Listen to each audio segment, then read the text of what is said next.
Hello students. तो आज हमारा नेक्स्ट टॉपिक है class 10 science chapter first type of chemical reaction. जैसे main type of chemical reaction आपकी 4 ही हैं, फिर आगे उनकी सब टाइप भी हैं। जैसे सबसे पहले जो आपकी केमिकल रिएक्शन है वो है कम्बिनेशन रिएक्शन। कम्बिनेशन नाम से ही पता चल रहा है, कम्बिनेशन का मतलब है किसी चीज़ का जुड़ना। तो ये कौन सी रिएक्शन होती है जिसमें in which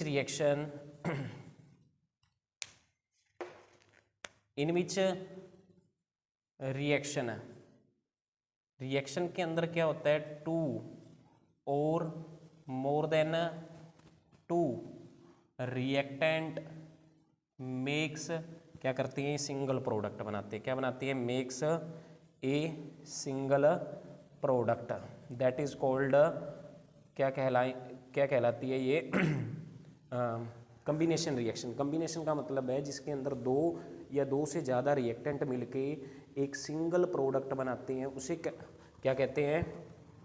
कम्बिनेशन रिएक्शन है। एग्जाम्पल है जैसे फर्स्ट है कैल्शियम ऑक्साइड प्लस वाटर को जब आप रिएक्ट करवाते हैं तो इससे बनता क्या है, CaOH2 कैल्शियम हाइड्रोक्साइड प्लस साथ में इसमें क्या जनरेट होती है, हीट जनरेट होती है। कैल्शियम ऑक्साइड को वाटर ऐड करने के बाद क्या बनता है, कैल्शियम हाइड्रोक्साइड बनता है और साथ में हीट जनरेट होती है, दैट इज कॉल्ड। देखो दो चीज़ें मिलाई और एक ही प्रोडक्ट बना, दो को मिला के एक बन रहा है, that is called combination reaction. और साथ में हीट भी प्रोड्यूस हो रही है। तो ये साथ में एक और एग्जाम्पल बन जाएगा एक और रिएक्शन का, जिसका इसका स्पेशल नोट्स क्या बनेगा कि ये कम्बिनेशन के साथ साथ कौन सी रिएक्शन है, एक्सोथर्मिक रिएक्शन। कौन सी है? एक्सोथर्मिक रिएक्शन है। तो एक्सोथर्मिक रिएक्शन कौन सी होती है? इन विच रिएक्शन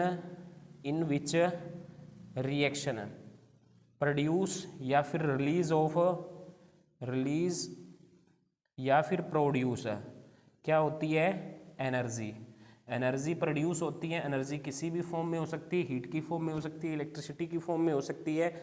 ठीक है, ये आपकी कौन सी रिएक्शन हो जाएगी, कम्बिनेशन के साथ साथ आपकी कौन सी रिएक्शन होएगी, एक्सोथर्मिक रिएक्शन होएगी। ठीक है, तो ये आपकी कौन सी रिएक्शन है, कम्बिनेशन।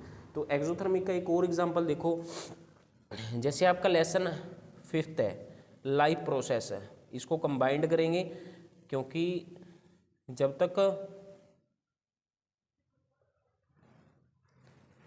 आपा को पूरा का पूरा सिलेबस कंफर्म नहीं होएगा कि कौन से चैप्टर में कौन सा लेसन एक दूसरे से रिलेट हो रहा है, तो हम आउट नहीं कर सकते, क्योंकि हमारा टारगेट क्या है, 60 में से 60 कवर करना। वो कवर तब होएंगे जब आप एक लेसन को दूसरे से क्या करेंगे, रिलेट करेंगे। और रिलेट करके जैसे बायोलॉजी या बायोलॉजी को फिजिक्स से, फिजिक्स को अगर कहीं रिलेट होती है तो केमिस्ट्री से। ठीक है, तो लाइफ प्रोसेस के अंदर एक बहुत बढ़िया टॉपिक है जिसमें ये एक्सोथर्मिक का ही एक वहाँ एग्जाम्पल पूछा जाता है, रेस्पिरेशन। क्या चीज़ है?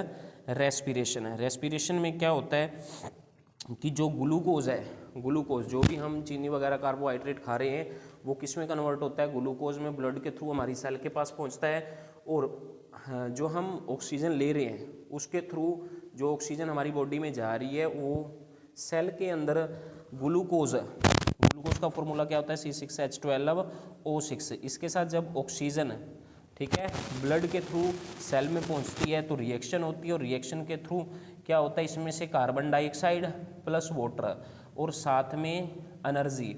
और यहाँ एनर्जी भी ध्यान रखनी है, एनर्जी किस रूप में, 38 ATP के फॉर्म में रिलीज होती है, या फिर कितनी कैलोरी के अंदर, किलो कैलोरी 671 किलो कैलोरी, यानी 671 किलो कैलोरी के अंदर क्या होती है, रिलीज होती है। ऐसी रिएक्शन जिसके अंदर क्या हो रही है, एनर्जी रिलीज हो रही है या प्रोड्यूस हो रही है, that is called exothermic. That combination exothermic से भी रिलेट हो रहा है, और आपका केमिस्ट्री का चैप्टर ये टॉपिक बायोलॉजी से भी रिलेट हो रहा है। तो आई होप ये रिएक्शन आपको समझ आई होगी बेटर। Thank you.